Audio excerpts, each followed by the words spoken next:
The woman standing over the cast iron stove hadn't tasted food in 3 years. Not since the fever that stole her husband and left her taste buds as dead as the dreams she once carried. Beatrice Walsh stirred the venison stew with mechanical precision, her slender fingers gripping the wooden spoon while her hollow stomach twisted with hunger she could identify only by the ache, never by appetite or the promise of flavor. She ladled portions into tin bowls for the miners who paid her $1 each for supper, watching their faces light up with satisfaction at flavors she could only imagine, seasoning by memory and the fading recollection of how salt and pepper and wild herbs had once danced on her tongue. Kingman, Arizona, in 1876, was a rough collection of buildings huddled against the unforgiving desert, a place where the railroad brought desperate men seeking silver, and the few women who followed were either married, working in the saloon, or like Beatrice, clinging to respectability by their fingernails. She had arrived 6 months ago with nothing but her cast iron cookware and a reputation from Prescott for making the best meals in the territory. A reputation built entirely on other people's testimonies, since she herself could verify nothing. Every morning she woke in the small room behind the dining hall she rented, and every morning she cooked breakfast, lunch, and dinner for whoever could pay, surviving on the same meals she prepared but tasting none of it, eating only enough to silence the gnawing emptiness and continue working. The door opened with a gust of hot wind that made the oil lamps flicker. Beatrice glanced up from the stove and felt her breath catch despite herself. The man who entered had to duck beneath the doorframe, his shoulders so broad they nearly brushed both sides. His hair fell past his shoulders in dark waves, and his beard was thick, but trimmed close enough to reveal a strong jaw. His arms strained against the fabric of his shirt, muscles clearly defined even through the worn cotton, and his hands looked like they could snap wood as easily as twigs. A mountain man, she thought, though the nearest mountains worth the name were miles away. "Smells good," he said, his voice a deep rumble that seemed to resonate in her chest. "Got room for one more?" "$1 for stew, biscuits, and coffee," Beatrice replied, forcing herself to look away from his startling green eyes. "Sit anywhere." She watched from the corner of her vision as he settled onto one of the rough benches, the wood creaking under his weight. The other diners, mostly miners and a few railway workers, gave him respectful nods or kept their distance. Something about him commanded space without demanding it. Beatrice filled a bowl with stew, added 3 biscuits from the oven, and brought it to his table along with a cup of strong coffee. "Thank you, madam," he said, looking up at her with an expression she couldn't quite read. "Name's Harris Quade. Most folks call me Harris. Beatrice Walsh.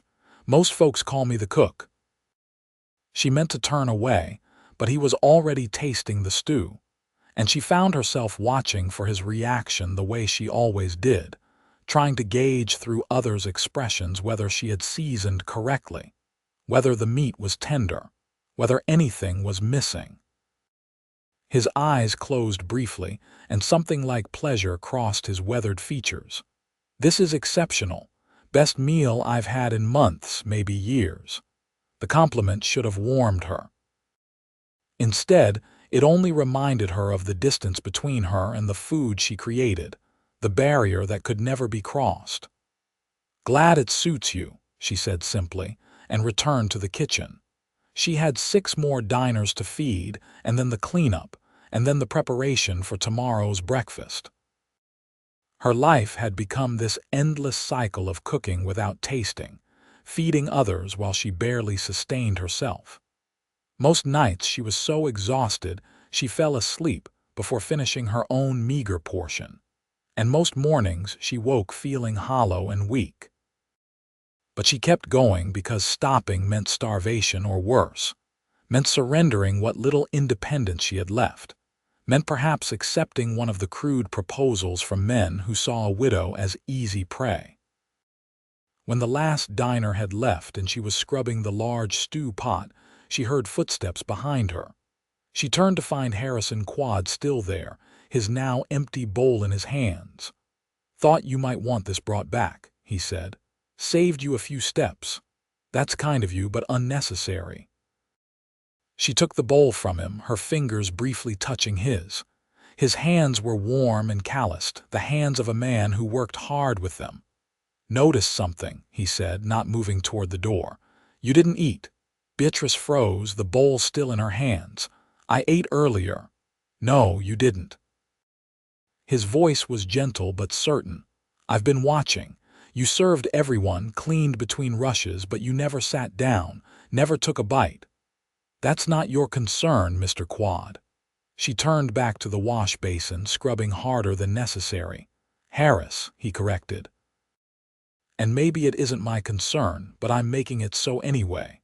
When's the last time you had a proper meal?" "I eat enough to keep working." She kept her back to him, not wanting him to see the flush of embarrassment or the defensive set of her jaw. She heard him move, heard the scrape of a bowl, heard him ladling stew. Then he was beside her, setting a full bowl on the counter next to the basin. "Eat. I'll finish the washing." "Absolutely not. This is my kitchen, my work. And this is my request." He picked up the pot she had been scrubbing and began working on it with surprising efficiency.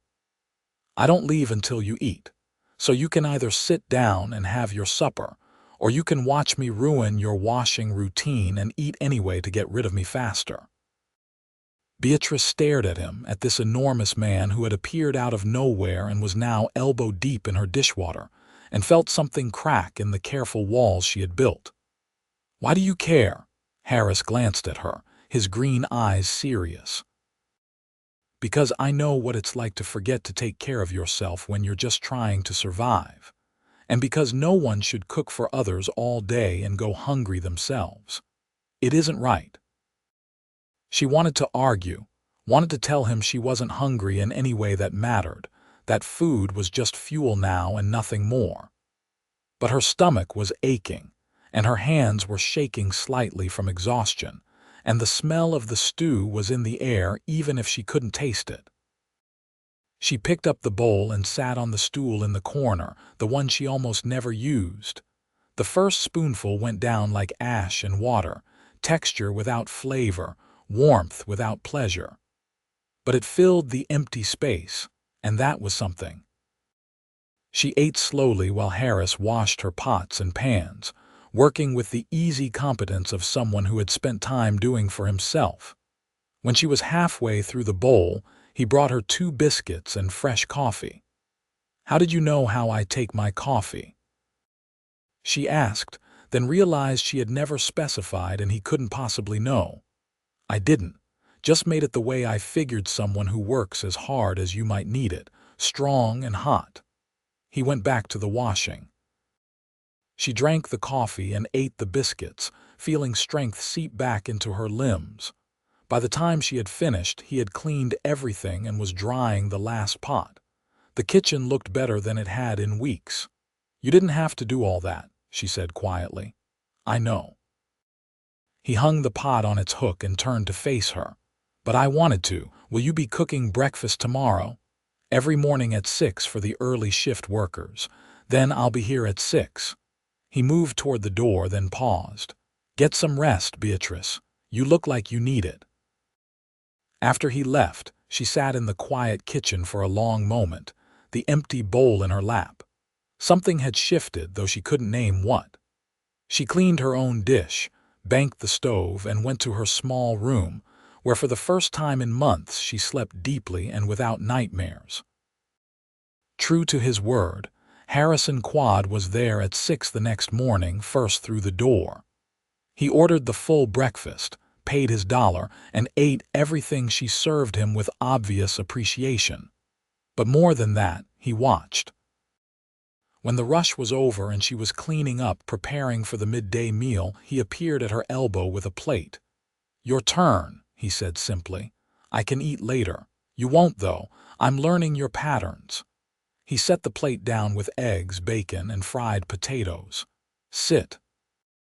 This time she argued less, perhaps because she was already exhausted, perhaps because some part of her was grateful. She ate while he tidied the dining area, sweeping the floor and wiping down tables. When had anyone ever helped her like this? When had anyone noticed what she needed before she had to ask? That night he came for dinner again, and the next morning for breakfast. Within a week, it became routine. Harrison would come for meals, pay his dollar, eat, and then make sure she ate too. He would help with cleanup, with heavy lifting, with anything that needed doing. He didn't ask for permission or thanks. He just did it. "Why are you really here?" she asked him one evening when the dinner crowd had thinned. "Kingman doesn't seem like a place for a man like you." Harris looked up from the table he was wiping. "What's a man like me?" "Someone who belongs in the high country, someone who looks more comfortable with trees than buildings." A smile tugged at his mouth. "You're not wrong. I spent the last 8 years trapping in the Rockies up Colorado way. Came down because the trapping's getting harder, fewer beaver every year. Thought I might try my hand at something different." "Like what?" "Haven't decided yet.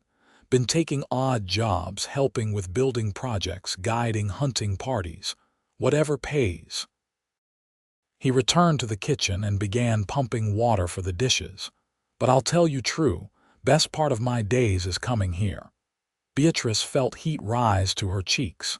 "The food is that good, food's excellent, even if you can't taste it yourself." He said it matter-of-factly, without pity. "But that's not why I come." Her heart was beating faster. "Then why?" He turned to face her fully, water dripping from his hands. "Because you need someone to make sure you eat. Because you work yourself ragged taking care of others and no one takes care of you. And because I like being near you, Beatrice Walsh. I like the way you move around this kitchen like it's a dance you've done 1,000 times. I like the little furrow you get between your eyebrows when you're checking if something's done right. I like that you're strong enough to run this place alone, but you don't send me away when I try to help." She couldn't breathe. No one had spoken to her like this since Thomas died, and even Thomas had never been so direct, so clear about his feelings. "You don't know me. Then let me." He took a step closer. "Let me keep coming here. Let me keep making sure you eat. Let me help carry what you're carrying. I lost my sense of taste in the same fever that killed my husband," she said, the words rushing out.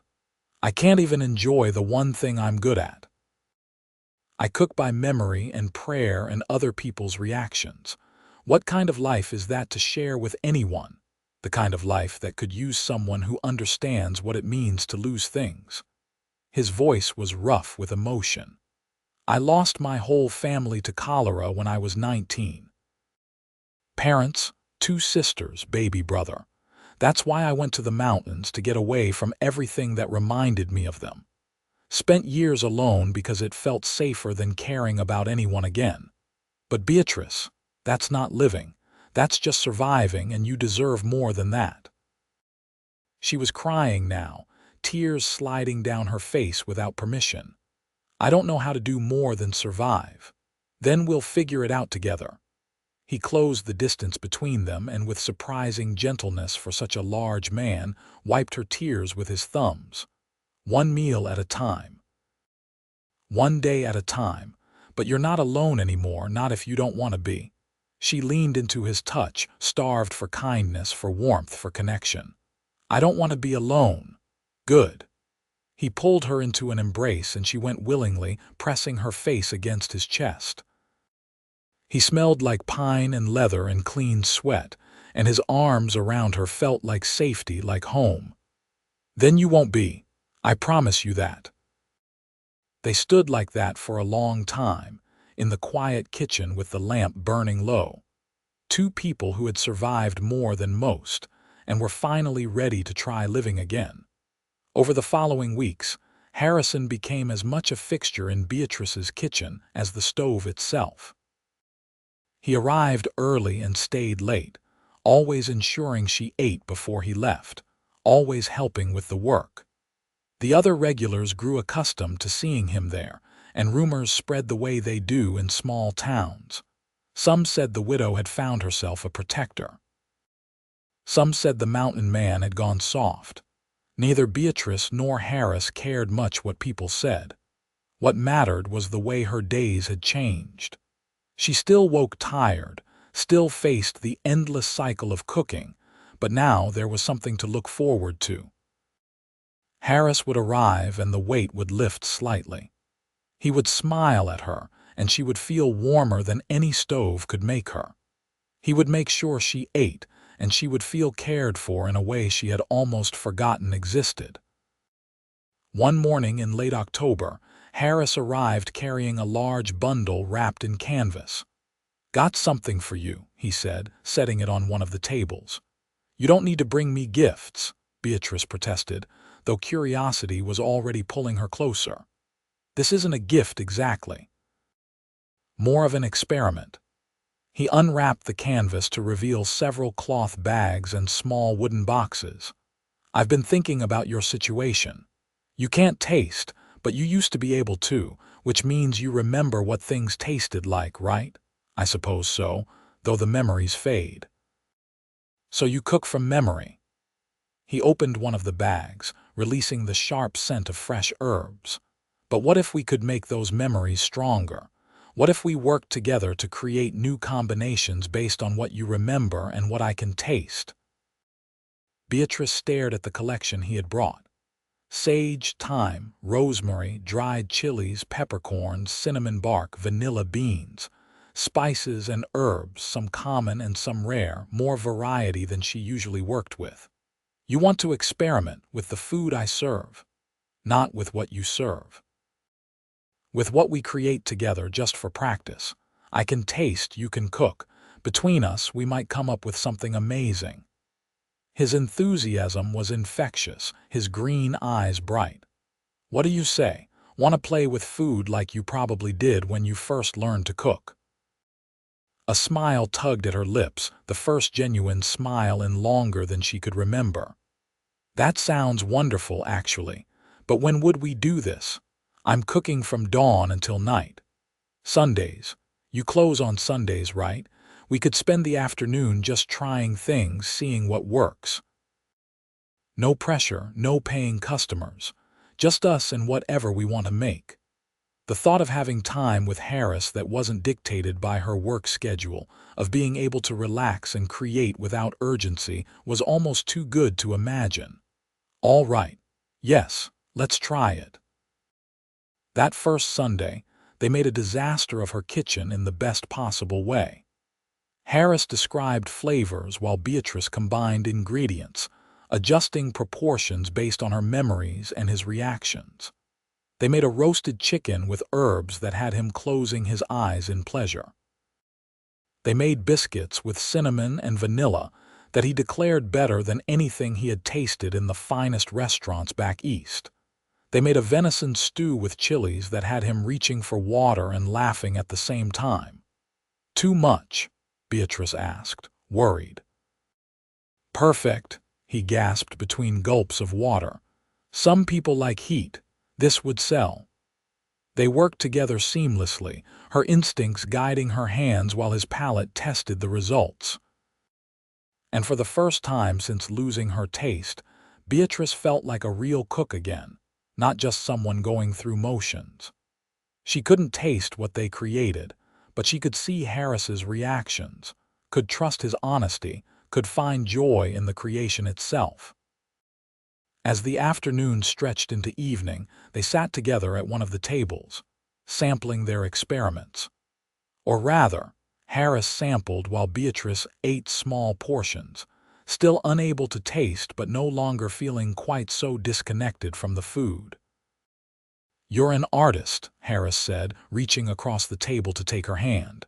"You know that, right? Even without being able to taste, you create things that bring people pleasure. That's a rare gift." "I never thought of it that way. I just thought I was broken."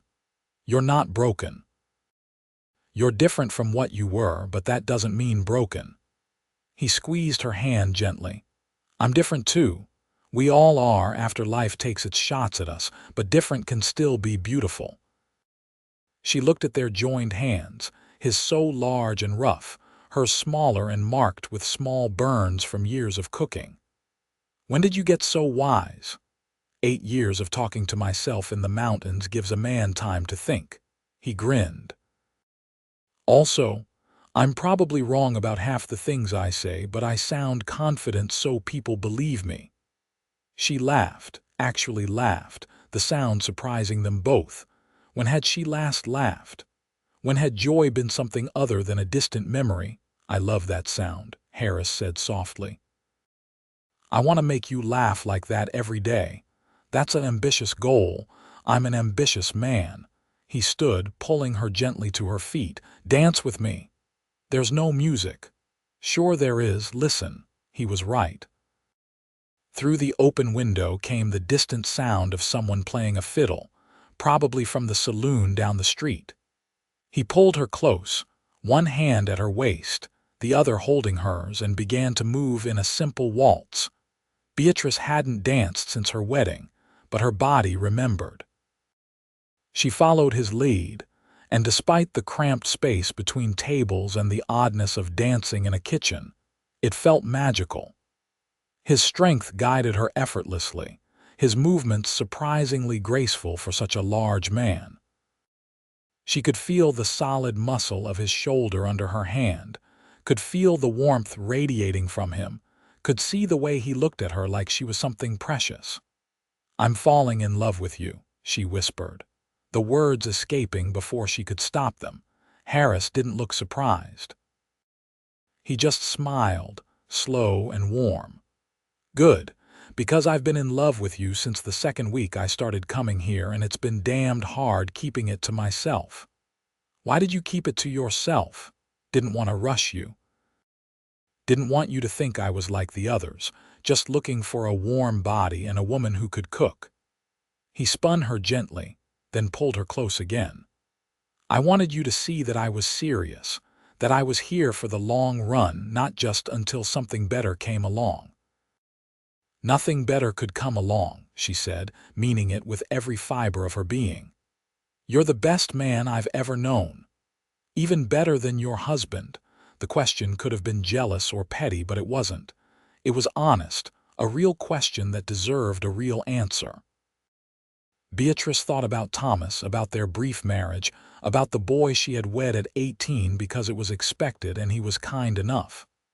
Thomas was a good man. I cared for him, but what I feel for you is different, bigger, deeper.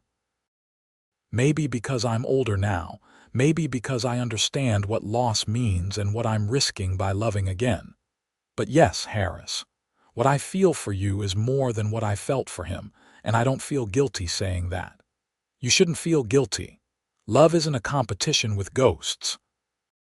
He stopped dancing and cupped her face in his hands. Can I kiss you? Instead of answering, she rose on her toes and kissed him first. His lips were warm and soft despite his rough exterior, and he kissed her with a tenderness that made her knees weak. It was nothing like the fumbling kisses of her youth. This was a man who knew what he wanted and took his time claiming it. His arms tightened around her, pulling her against his solid frame, and she melted into him, giving herself over to sensation and feeling. When they finally broke apart, both breathing hard, Harris pressed his forehead against hers. Marry me. What, marry me? I know it's fast, I know we haven't been courting in any traditional sense, but I don't care about tradition. I care about you, I love you. I want to take care of you, wake up next to you, build a life with you. So marry me, Beatrice, please. Her heart was pounding so hard she thought it might break through her ribs. Yes. Yes. Yes, I'll marry you. Yes to all of it. She kissed him again, sealing the promise. When?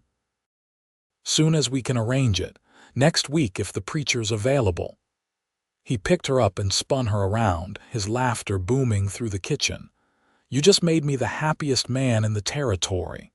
Put me down, you crazy mountain man, she said, laughing with him. But when he set her down, she didn't step away. She stayed in the circle of his arms, exactly where she wanted to be. They were married the following Sunday in a simple ceremony at the small church on the edge of town. Beatrice wore her best dress, a dark blue cotton she had made herself, and carried a bouquet of desert wildflowers Harris had picked that morning. He wore clean trousers and a new shirt, his long hair tied back, his beard freshly trimmed. The preacher's wife and the owner of the general store served as witnesses. When Harris said his vows, his voice was steady and sure. When Beatrice said hers, she had to blink back tears. And when the preacher pronounced them man and wife, Harris kissed her with such joy that even the stoic preacher smiled. They spent their wedding night in Beatrice's small room behind the kitchen, which would now be their room.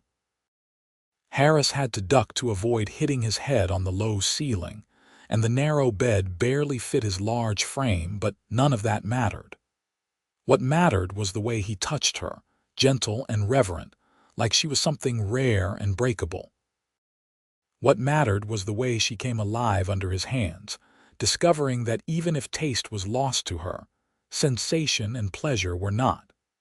What mattered was falling asleep wrapped in his arms, safe and loved and no longer alone.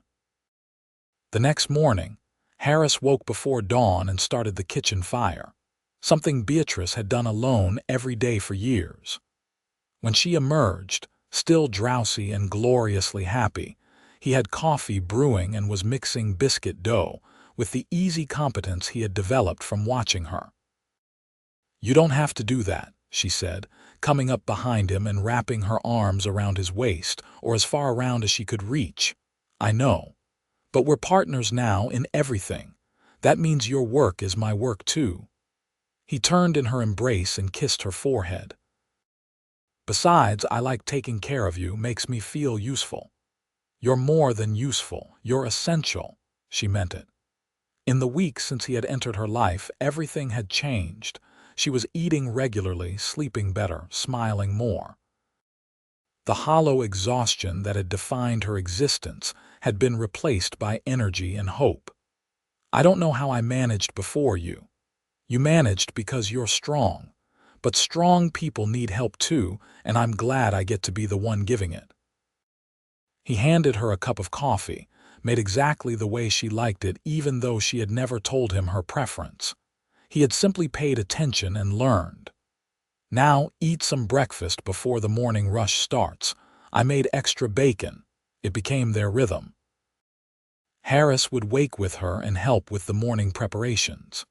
He would make sure she ate a proper breakfast before the customers arrived. During the day, while she cooked and served, he would take odd jobs around town, working construction or helping with freight or whatever needed doing. But he always returned for the midday and evening meals, always made sure she ate, always helped clean up. And at night, they would return to their small room and he would hold her while she told him about her day, about the dishes she had made, about the customers who had come through. "I've been thinking," Harris said one night as they lay tangled together in the narrow bed. "This room is too small for us long-term, and you deserve better than living in the back of your workplace. We can't afford anything else. The rent on this space already takes most of what I make after buying supplies.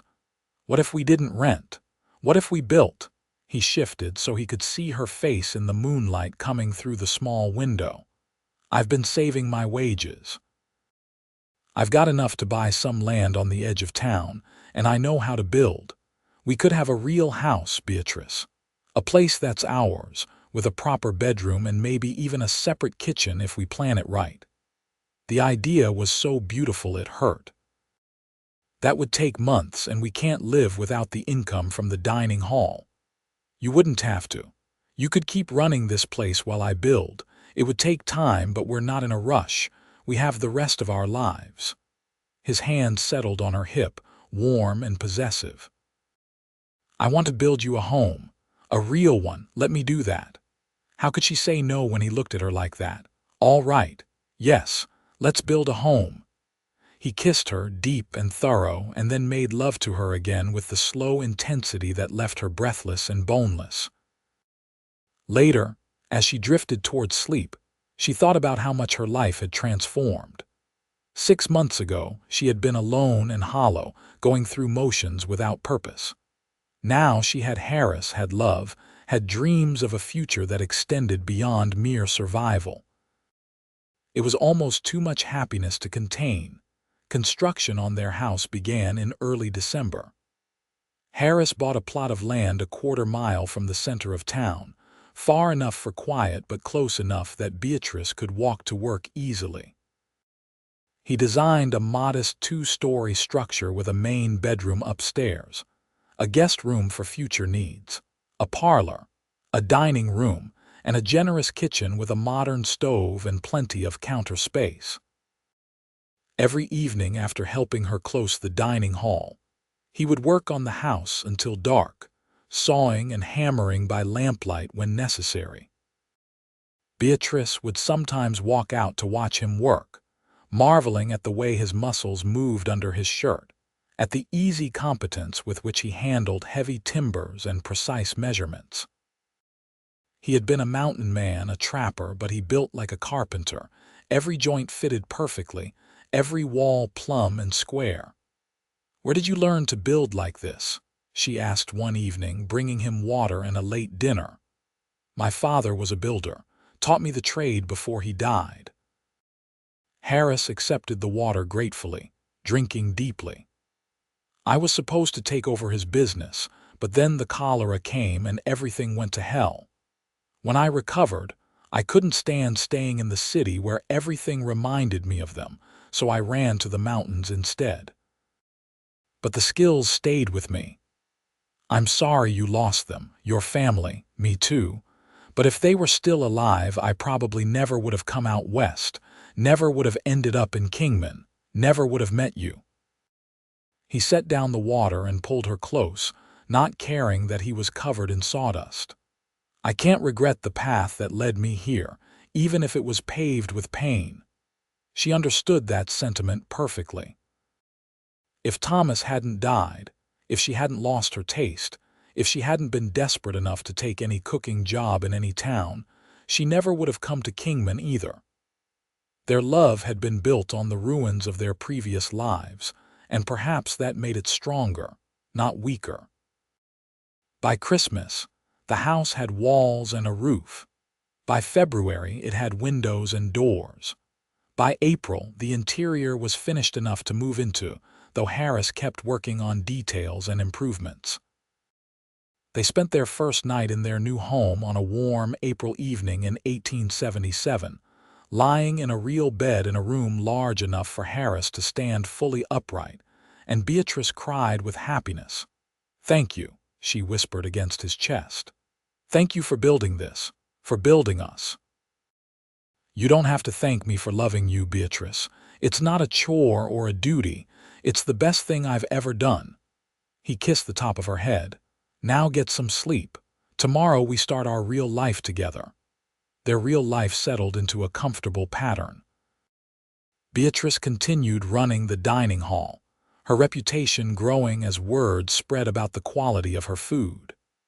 Harris took a permanent position helping with construction on the expansion of the railway, steady work that paid well and kept him close to home. Every day he made sure she ate properly, often bringing her lunch at midday when she was too busy to remember to feed herself.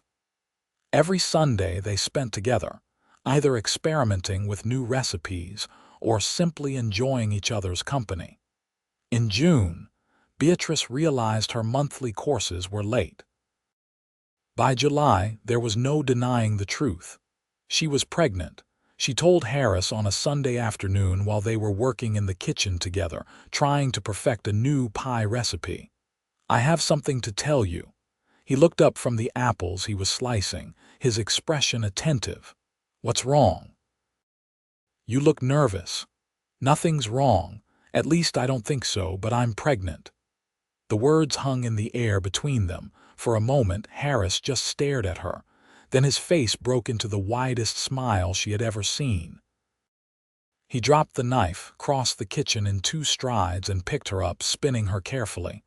"We're going to have a baby. Really, really. I'm about 2 months along, I think. A baby." He set her down gently, then immediately looked worried. "Should you still be working? Should you be on your feet all day? That can't be good for you or the baby.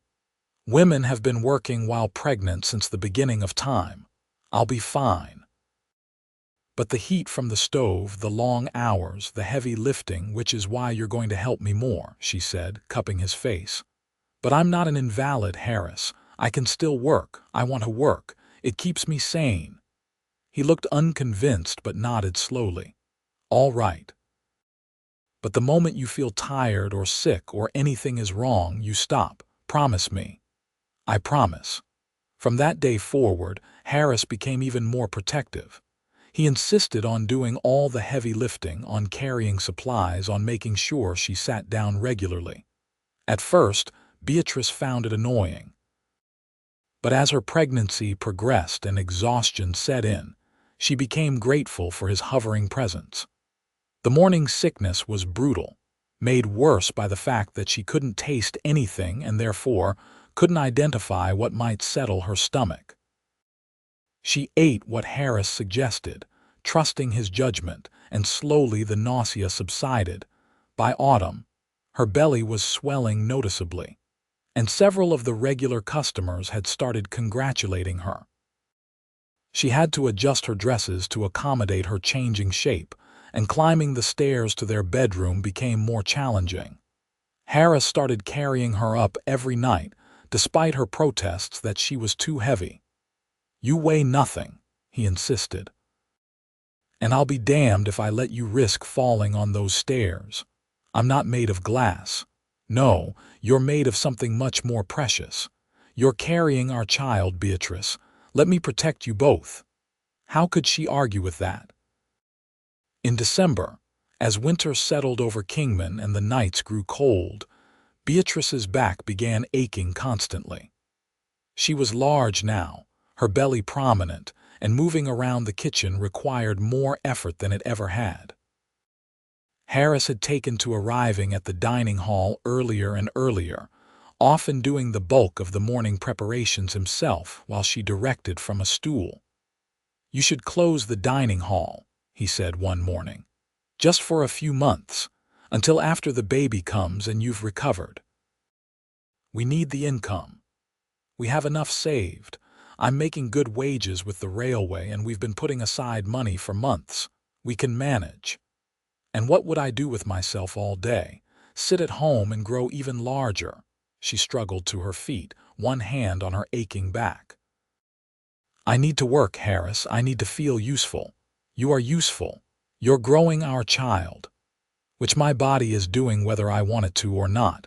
Cooking is what I choose to do. Don't take that from me." He sighed but didn't push further. Harris had learned when to argue and when to let her have her way. Instead, he just made sure she rested frequently, made sure she ate well, made sure she was never on her feet for too long. On a cold January morning in 1878, Beatrice woke to the familiar ache in her back intensifying into something else entirely. She gripped Harris's arm, her fingers digging in hard enough to bruise. "It's time." He was up instantly, pulling on clothes, his movements quick but controlled.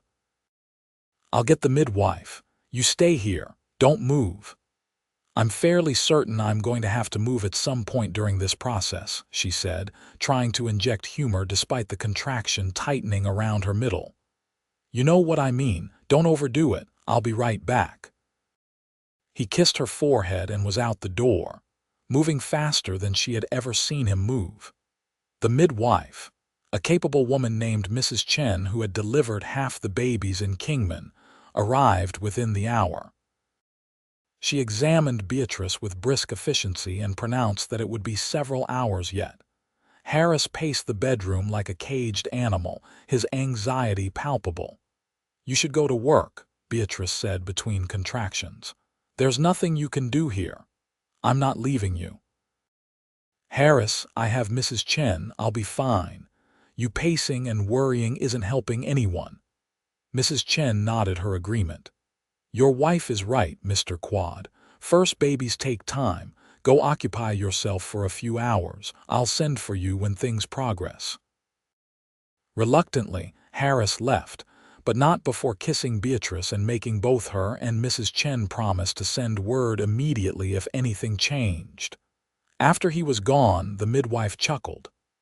That man loves you something fierce, she said. I know. Beatrice gripped the bedpost as another contraction rolled through her. I'm the luckiest woman alive. Well, let's make sure you both survive this so you can continue being lucky, shall we? The labor was long and difficult.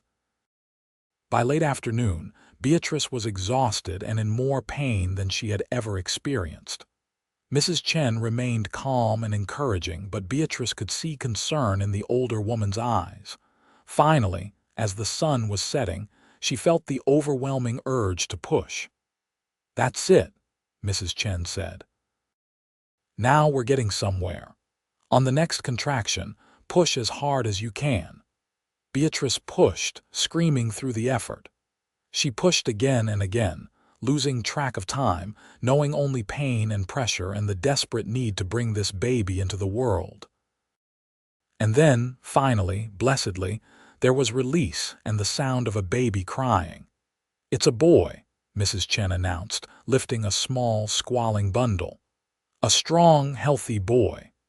Tears streamed down Beatrice's face as the midwife cleaned the baby and placed him in her arms. He was red and wrinkled and perfect, with a surprising amount of dark hair and lungs that clearly worked wonderfully. She counted his fingers and toes, marveling at the miracle of him. Someone fetch Mr. Quad before he wears a hole in the floorboards downstairs, Mrs. Chen said to the neighbor woman who had been assisting. Harris came thundering up the stairs moments later, his face pale with worry. But when he saw Beatrice holding their son, everything else fell away. He approached slowly as if afraid to disturb something sacred and looked down at the baby with wonder. A boy, Beatrice said softly. We have a son. He's perfect, Harris breathed. He's absolutely perfect. Are you all right? Are you hurt? Do you need anything? I'm tired and sore, but I'm fine. We're fine. She adjusted the blanket around their son. Would you like to hold him? Harris held out his arms and Beatrice carefully transferred the baby to him. The sight of her enormous, powerful husband cradling their tiny son with such gentleness made her cry all over again. Harris looked terrified and awed in equal measure, his green eyes wet with tears. Hello, little one, he whispered. I'm your father, and I promise you I will always protect you. I will always make sure you and your mother have everything you need. You're the most important thing in the world now. Second most important, Beatrice corrected gently. After you. Harris looked at her, his expression fierce with love. You two are tied for first. Don't ever think otherwise. They named him Henry, after Harris's father. Henry Quad entered the world healthy and hungry, and from his first day he had both his parents wrapped around his tiny fingers. The first months of Henry's life were a blur of sleepless nights and endless feedings, and the particular exhaustion that comes with caring for an infant. Beatrice tried to return to work at the dining hall after 6 weeks, but quickly realized she couldn't manage both a newborn and a full-time business. With Harris's support, she made the difficult decision to close the dining hall temporarily, perhaps permanently. I never thought I would stop cooking for others, she said one evening as she nursed Henry. It was my identity for so long, and now you have a new identity, mother, wife, woman who gets to decide what she wants to do instead of what she has to do. Harris sat beside her, one arm around her shoulders. If you want to reopen the dining hall eventually, we'll make it work. If you want to do something else, we'll make that work too. You have choices now, Beatrice. You're not alone anymore. She leaned into him, grateful beyond words. He was right. For the first time in years, she wasn't driven purely by survival. She could choose. And right now, she chose to be with her son and her husband, to enjoy this season of life without the constant pressure of feeding half the town. But she did miss cooking. So she started doing it at home, for pleasure rather than profit. She would make elaborate meals just for the three of them, even though Henry was far too young to eat anything beyond milk. Harris would describe the flavors to her, would close his eyes and tell her exactly what he tasted, and she would adjust and refine until everything was perfect.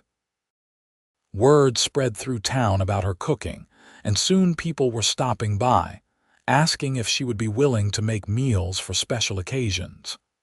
A wedding cake here, a birthday dinner there.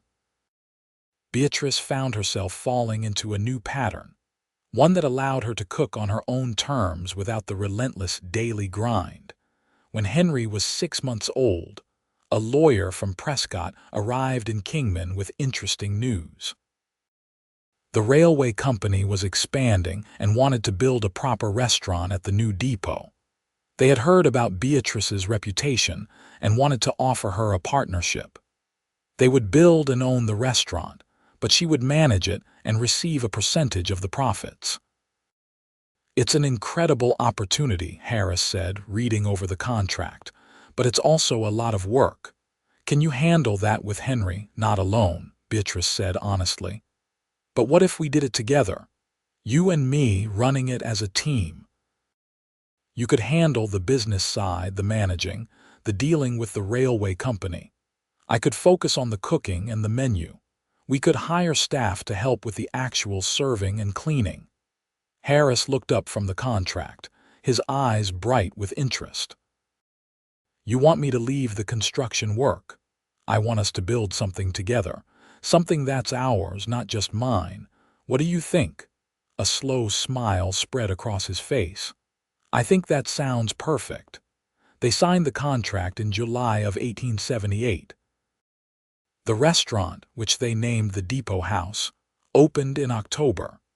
It was larger and more elegant than Beatrice's old dining hall, with real tablecloths and proper china, and a menu that changed weekly. Beatrice hired 2 other cooks to help with the volume, training them in her methods. Harris proved to be a natural manager, charming customers and handling problems with easy competence. They hired servers and a dishwasher, and even a young woman to help watch Henry during the busy dinner rush. The restaurant was successful from the start. Travelers on the railway would stop in Kingman specifically to eat at the Depot House, and locals considered it the finest dining in the territory. Beatrice's inability to taste her own food was no longer a hindrance because she had Harris to be her palate and a growing confidence in her own skills. Life settled into a comfortable rhythm again, busier than before but manageable with 2 of them sharing the work. Henry grew from an infant to a toddler, spending his days playing in the office they had set up behind the restaurant kitchen, supervised by whichever staff member had a free moment. He was a happy child, quick to laugh and curious about everything. On their 2nd wedding anniversary, Harris closed the restaurant early and took Beatrice home, where he had arranged for a neighbor to watch Henry for the evening. He had cooked dinner himself, a simple but heartfelt meal, and set the table with candles and the good dishes they rarely used. "What's all this?" Beatrice asked, though she was smiling. "This is me making sure my wife gets treated special at least 1 night a year," Harris said, pulling out her chair. "Sit. Let me serve you for once." She sat, watching as he brought out roasted chicken, potatoes with herbs, fresh bread, and vegetables from the garden he had planted behind their house. He poured wine and sat across from her, raising his glass. "To the woman who changed my life, who taught me it was possible to love again, who gave me a son and a purpose and a reason to get up every morning." His voice was rough with emotion. I love you more today than the day we married, and I'll love you more tomorrow than today. Thank you for being mine." Beatrice raised her own glass, tears blurring her vision. "And thank you for making sure I always eat first and have plenty. For seeing me when I was invisible. For loving me when I thought I was unlovable. You're the best thing that ever happened to me, Harris Quade." They touched glasses and drank. And then Harris came around the table to kiss her properly, the meal temporarily forgotten in favor of expressing their love more directly. Later, after they had eaten and cleaned up together, they stood on the porch of their home looking out at the desert stars.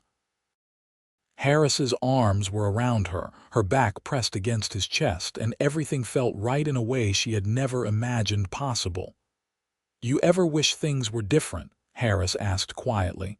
"That you could taste again?" Beatrice thought about it honestly. "Sometimes I miss it.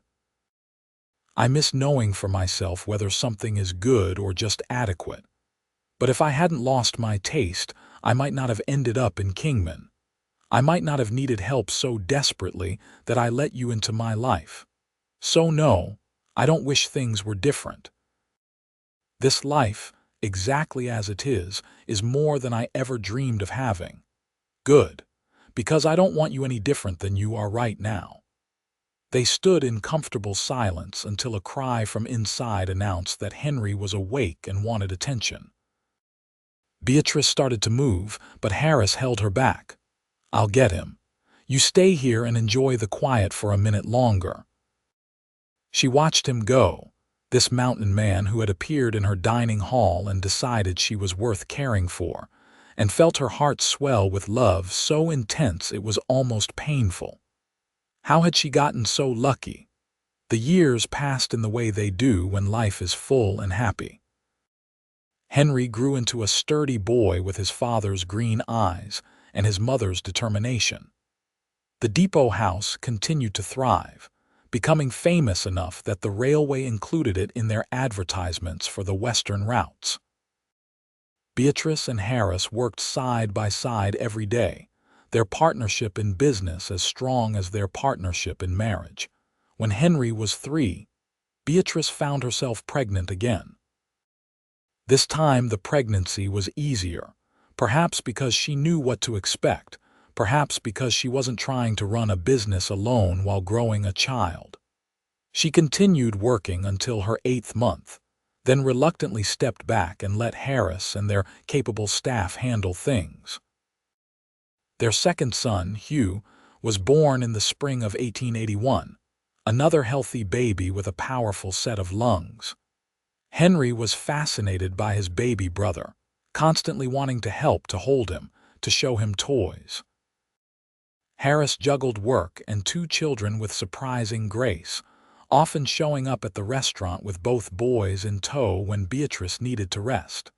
"You're good at this," she told him one evening as she watched him rock Hugh to sleep while simultaneously reading a story to Henry. "Good at what?" "Chaos management," he grinned at her over Henry's head. "Good at being a father, good at being a husband, good at making a life worth living." His expression softened. "I had a good teacher, you showed me how." Life continued its steady progression. The boys grew. The restaurant expanded, adding a second dining room to accommodate demand.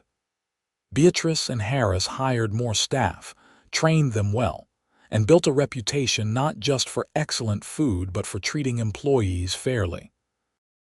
Several of their cooks went on to open their own establishments elsewhere, and Beatrice took pride in having trained them. When Henry was 7 and Hugh was 4, Beatrice realized with some surprise that she was pregnant again. At 34, she hadn't expected another child, but life had a way of surprising her. This pregnancy was more difficult than the previous 2, leaving her exhausted and sick far longer. Harris insisted she stop working entirely, hiring a temporary manager for the restaurant so he could stay home and care for her. "This is ridiculous," Beatrice protested from bed, where she had been relegated by both Harris and the doctor. "I'm pregnant, not dying." You're on bed rest because the doctor said so, and I'm not taking any chances with you or this baby." Harris brought her tea and toast, the only things she seemed able to keep down. "The restaurant will survive without you for a few months. You're irreplaceable."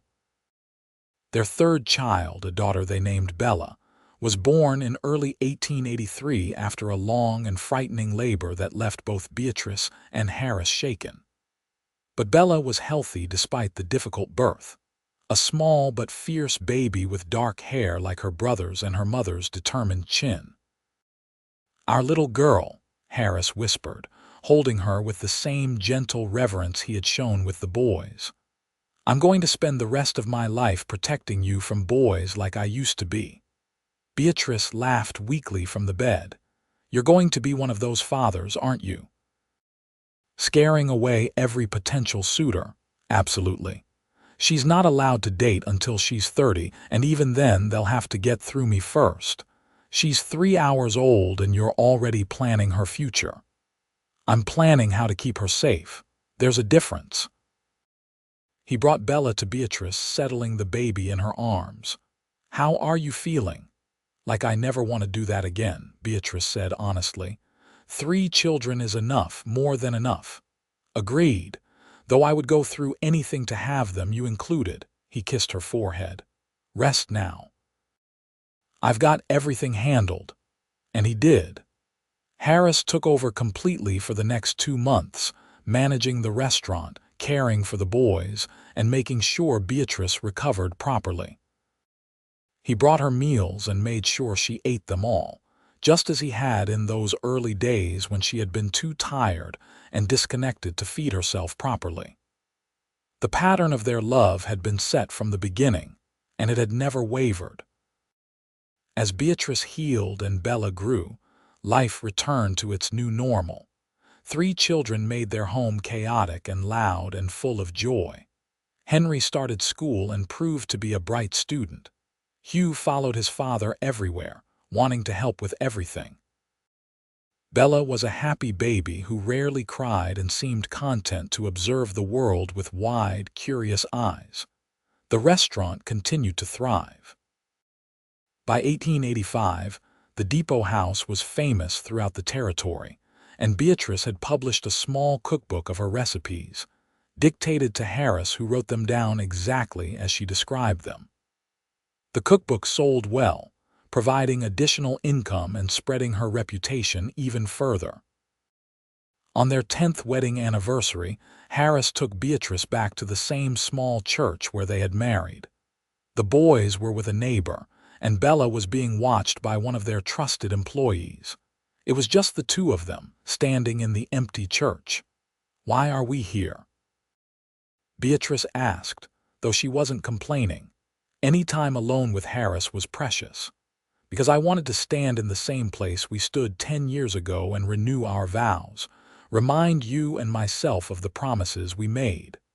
He took her hands, his grip strong and sure. "I vowed to love you, to protect you, to make sure you were cared for, and I've tried every day to keep those vows, but I want to add something." "What?" "I vow that for the rest of our lives, no matter what comes, you will never be invisible again. You will never go hungry. You will never be alone. I will make sure you eat first and have plenty always. Because you are my wife, my partner, the mother of my children, and the love of my life. And you deserve to be cherished every single day." Beatrice was crying openly now, not caring that tears were streaming down her face. "I vow to love you just as fiercely, to stand beside you in everything, to build our life together day by day, meal by meal. You saw me when no one else did. You loved me when I couldn't love myself. You gave me everything I thought I'd lost and more than I dreamed of having. I'm yours, Harris, completely and forever." He kissed her there in the empty church, sealing their renewed vows, and Beatrice felt the same certainty she had felt on their wedding day. This was the man she was meant to be with. This was the life she was meant to live. The years continued to roll by in a blur of happiness and hard work. Henry grew into a thoughtful young man who wanted to be a teacher. Hugh decided he wanted to be a builder like his father had been. Bella was still young, but showed signs of inheriting her mother's talent for cooking, spending hours in the restaurant kitchen watching and learning. In 1890, when Beatrice was 41 and Harris was 44, they made the decision to sell their share of the depot house to their business partners and retire from daily restaurant work. They had trained excellent managers, had built something sustainable, and wanted to spend more time with their children while they were still at home. The sale gave them financial security for the rest of their lives. They kept their house in Kingman, but also bought a small cabin in the mountains north of Flagstaff, a place where Harris could return to the wilderness he loved, and where the whole family could escape the desert heat in summer. Beatrice found she loved the cabin almost as much as Harris did. The cool mountain air, the tall pines, the abundance of wild game and fresh water. She set up a simple kitchen there and cooked meals over an open fire the way Harris had cooked for himself during his trapping years. She still couldn't taste what she made, but with Harris as her constant taster and advisor, she created meals that the whole family loved. One evening at the cabin, after the children were asleep and she and Harris were sitting by the fire, he asked her a question. "Do you have any regrets? Anything you wish you had done differently?" Beatrice thought about her life, about losing Thomas and her sense of taste, about the hard years alone in Kingman, cooking without joy or purpose beyond survival. About the day a massive mountain man had walked through her door and changed everything. About their children, their business, the life they had built together. "No regrets," she said finally. "I wouldn't change anything because it all led here. To you, to our family, to this moment. What about you?" "My only regret is that I didn't walk into your dining hall sooner," Harris said, pulling her close against his side. "Every day I didn't know you was a day wasted. Then we'll just have to make the most of all the days we have left. Deal?" They sat in comfortable silence, watching the fire burn down to embers. The mountain night was cool but not cold, and above them the stars blazed in the clear sky. Somewhere in the distance, a wolf howled and Harris smiled at the sound. "You miss it sometimes, don't you?" Beatrice asked. "The wilderness, the solitude." "Sometimes," he admitted, "but I wouldn't trade what I have now for anything. That life was about surviving. This life is about living, and I much prefer living, especially with you, smooth talker. Just honest." He kissed the top of her head. "Come on. Let's get you to bed. Morning comes early even on vacation." They banked the fire and went into the cabin, where they made love with the quiet intensity of long married couples who still desired each other as much as they had in the beginning.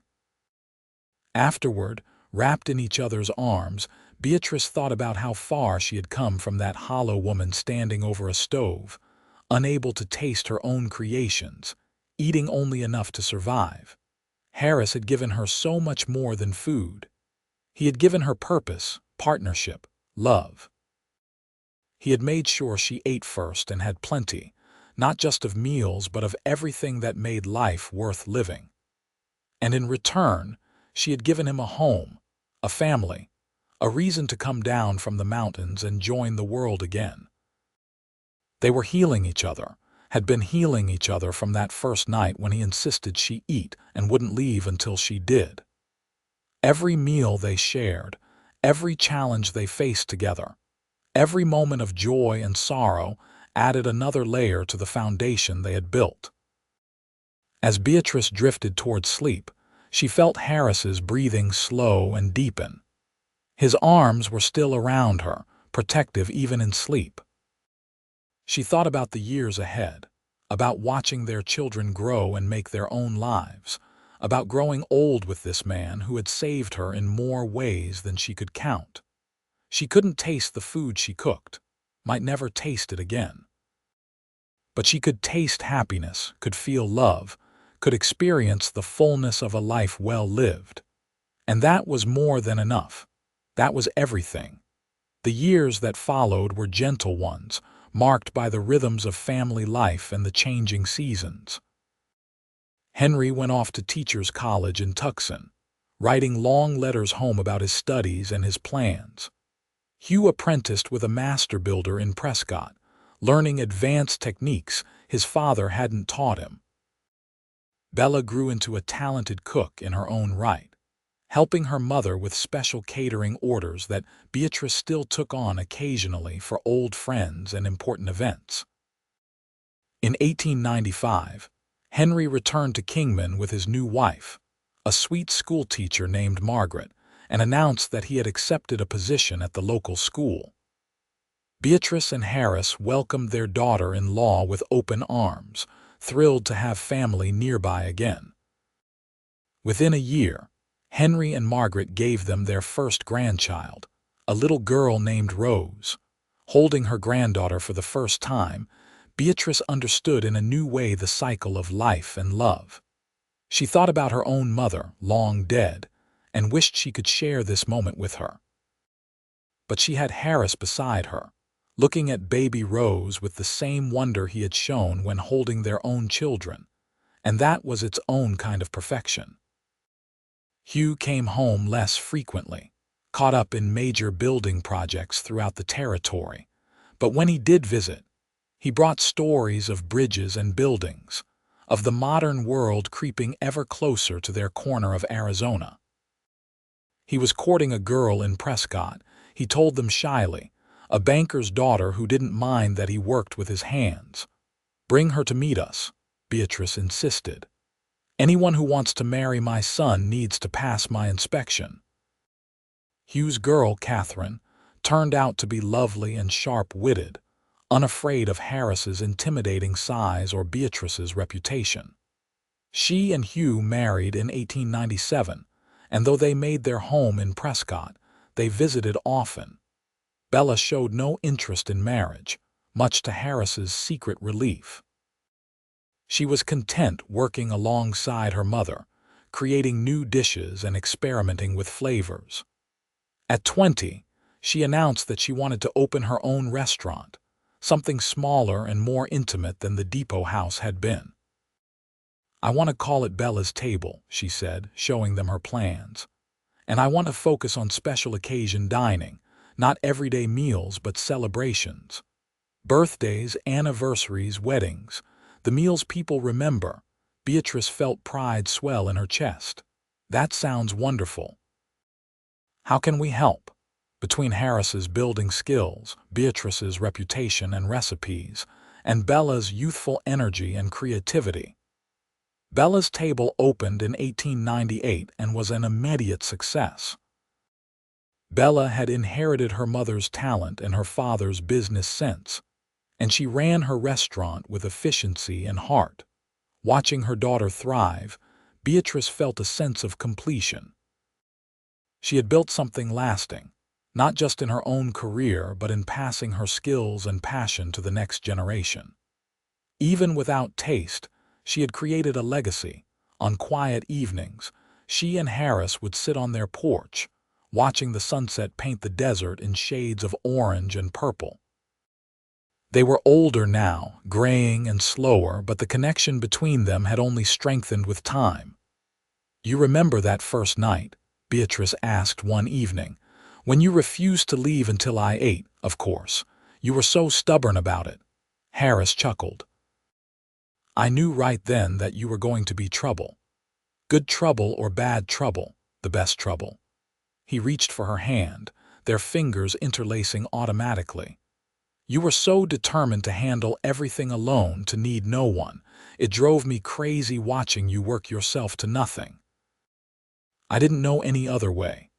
After Thomas died, after I lost my taste, I just shut down.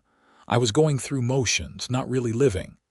And now I'm living fully, because of you, because you saw past the walls I built and decided I was worth the effort of breaking through them." She leaned her head on his shoulder. "You gave me back my life, Harris. You made sure I ate first and had plenty, not just of food but of everything. Love, family, purpose, joy. You filled all the empty spaces. You did the same for me. I was just as empty when I came down from those mountains. Just as lost. We saved each other, Beatrice. That's what makes it beautiful.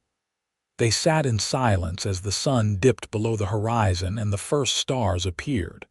Inside their house, they could hear Bella moving around, probably preparing dinner. Their children were grown and mostly gone, but they had each other, and they had built something meaningful with their lives. Harris. Yes, love. Thank you for everything. For seeing me, for loving me, for making sure I never went hungry again in any sense of the word. You're the best thing that ever happened to me. Right back at you. He squeezed her hand gently. And we're not done yet. We have years left, Beatrice. Years to love each other, to watch our grandchildren grow, to enjoy what we've built. This is just the beginning of the next chapter. She smiled, feeling peaceful and complete. Then I can't wait to see what happens next. The new century arrived with celebration and hope. Beatrice and Harris, now in their 50s, watched as Kingman grew from a rough frontier town into a proper city with electric lights and telephone lines.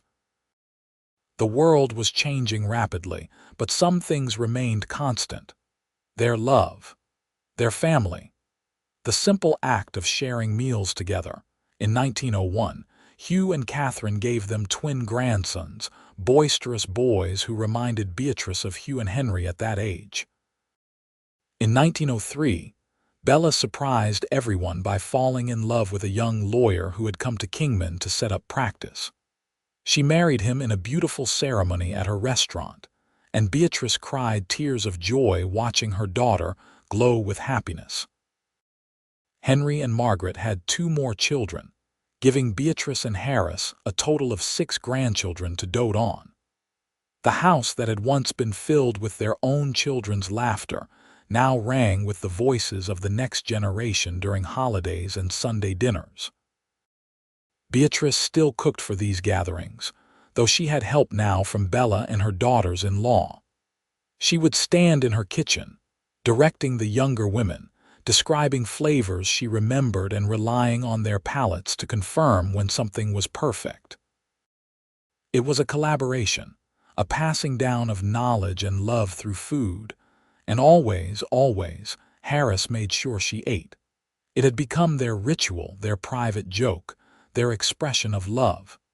Before anyone else was served, he would fix her a plate and sit with her while she ate. Only then would the family meal truly begin. "You know I can feed myself now," she teased him one Thanksgiving. "I know, but old habits die hard, and I like taking care of you." He set her plate in front of her with a flourish. "Eat up. You need your strength to boss everyone around." She laughed and ate, tasting nothing but feeling everything.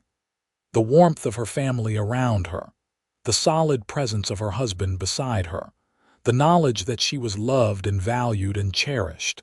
In 1905, Beatrice turned 56. Harris threw her a surprise party at Bella's restaurant, inviting everyone who had been part of their lives over the years. Former employees from the depot house, neighbors, friends, family. The room was packed with people whose lives she had touched through her cooking, her kindness, her quiet strength. "Speech." Someone called out, and the crowd took up the chant. Beatrice stood reluctantly, uncomfortable being the center of attention. But Harris was beside her, his hand on her back, giving her courage. She looked out at the faces of the people she loved and cleared her throat. "I'm not good at speeches," she began. "I'm much better at feeding people than talking to them, but I want to say thank you. Thank you for being part of my life, for supporting my family, for making this town feel like home.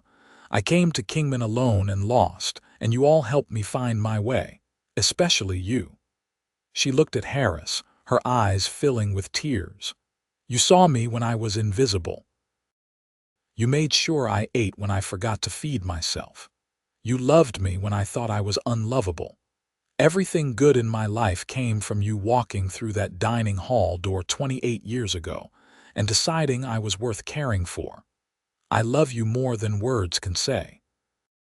The room erupted in applause, but Beatrice only had eyes for Harris. He pulled her into his arms and kissed her, not caring about the audience, and she kissed him back with all the love in her heart.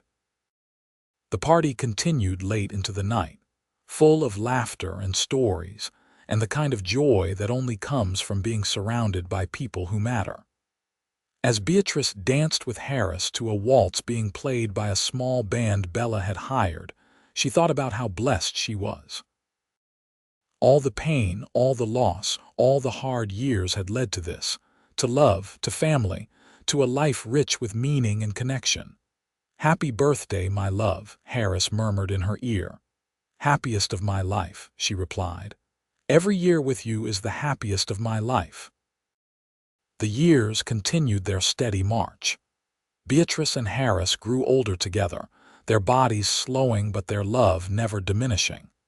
They spent more time at their mountain cabin, enjoying the peace and beauty, cooking simple meals over the fire the way they had in the early days. In 1910, Harris had a health scare that terrified them both. A pain in his chest sent him to the doctor, who warned that his heart was weakening and he needed to slow down. For a man who had spent his life in constant motion, the forced rest was torture. But Beatrice was there, caring for him the way he had cared for her so many times, making sure he followed the doctor's orders, keeping him calm and comfortable. "I'm not ready to leave you," he said one night, his voice rough with fear. "Then don't," Beatrice replied firmly. "You stay right here with me. We have more years together. We have more grandchildren to spoil and more meals to share. You're not going anywhere." Whether it was her determination or his own stubborn will, Harris recovered. He was more careful after that, no longer taking on heavy physical work, content to advise rather than do. But he was still himself, still protective, still making sure Beatrice ate first at every meal. In 1915, they celebrated their 40th wedding anniversary with a massive family gathering. All their children and grandchildren came, filling their house to bursting. There was food and music and laughter, and when Harris stood to make a toast, everyone fell silent. 40 years ago, I walked into a dining hall in this town, drawn by the smell of good food. I found something better than a meal. I found the woman who would become my everything, my wife, my partner, my heart. He looked at Beatrice, his green eyes still as bright and loving as they had been all those years ago. "You gave me a life I never dreamed possible. You gave me children and grandchildren and a home. But more than that, you gave me purpose.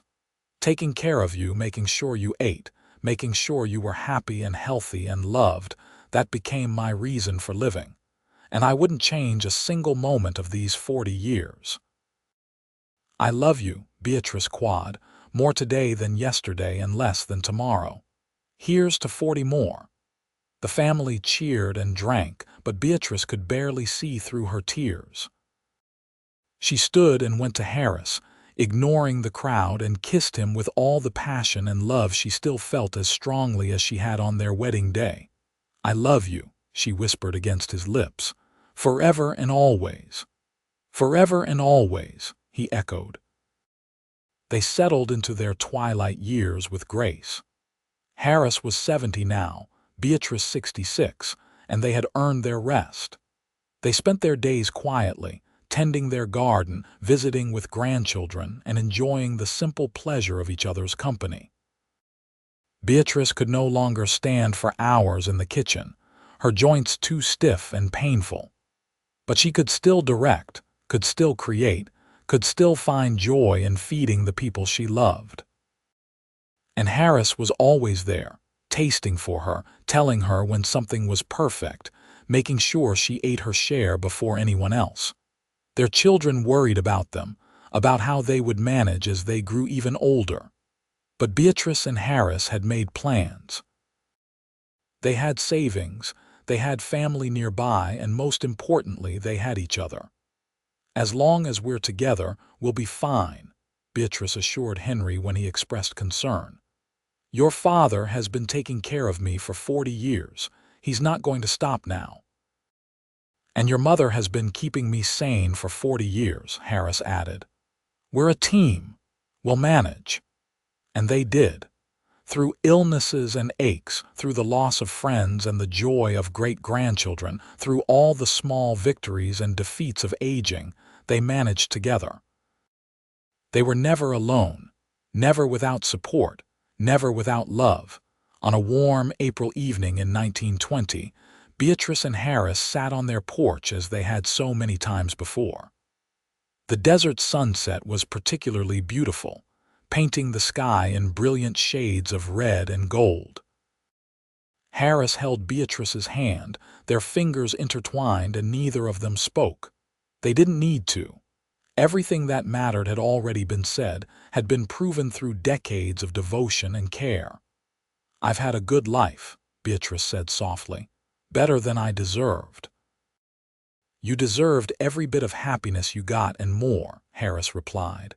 "You're the strongest, most remarkable woman I've ever known. I'm honored that you chose me." "I didn't choose you. You chose me. You walked into my dining hall and decided I was worth saving. We chose each other. That's what matters." He squeezed her hand gently. "And I'd do it all again in a heartbeat. Even the parts where I was stubborn and difficult, especially those parts. They kept things interesting." He smiled at her, that same warm smile that had melted her defenses all those years ago. "Come on, let's go inside. I'll make us some supper." "You'll make sure I eat first," she said, not quite a question. "Always. That's the deal, remember? You eat first and have plenty. That's how this works." She stood slowly, her body protesting the movement, and let him help her inside. In their kitchen, the same one he had built for her more than 40 years ago, they moved together in the familiar dance of a shared meal. Harris cooked while Beatrice directed from a chair, and when the food was ready, he served her first, just as he always had. She ate without tasting, but she felt every bit of love that had gone into the preparation. She saw it in the way Harris watched her, making sure she finished her portion. She heard it in his voice when he asked if she wanted more. She knew it in her bones, in her heart, in every part of her being. This was love. Not the passionate, desperate love of youth, though that had been wonderful in its own way. This was the deep, abiding love that came from building a life together, from supporting each other through every trial, from choosing each other every single day for decades. When they were done eating and the dishes were washed and put away, they went to their bedroom and lay down together, Harris's arms around her the way they had been every night since their wedding. Beatrice felt safe and loved and complete. "Thank you," she whispered into the darkness. "For what?" "For making sure I ate, for taking care of me, for loving me, for everything." "Loving you was the easiest thing I ever did," Harris replied. "And I'll keep doing it as long as I have breath in my body. That's a promise." She believed him. She always had. And as she drifted towards sleep, warm and full and cherished, she knew that whatever years remained to them would be good ones. Because they had each other. Because he would always make sure she ate first and had plenty. Because their love was the kind that endured beyond hardship and time, growing stronger with each passing day. It was the kind of love that made life worth living.